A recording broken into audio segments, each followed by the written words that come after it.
In this video, we'll go through the steps of how to manage notifications in Blackboard. First, navigate to Blackboard and click on the Activity Stream tab in the left side option list. Then, click the gear icon in the top right corner of the screen. A list of options titled Notifications Settings will appear. There are 3 tabs within this list where you can change various settings for your notifications. We'll start with the Stream Notifications tab. This tab controls which notifications will appear in your activity stream. You can review the options in this list and either check or uncheck the boxes that you would like to receive notifications for. After making your selections, click the Save button at the bottom of the list to save your changes.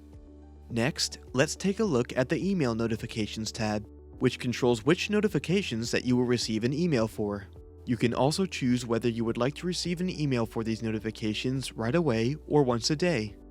After making your selections, click the Save button at the bottom of the screen. Lastly, we'll take a look at the Push Notifications tab, which controls which notifications you will receive through mobile.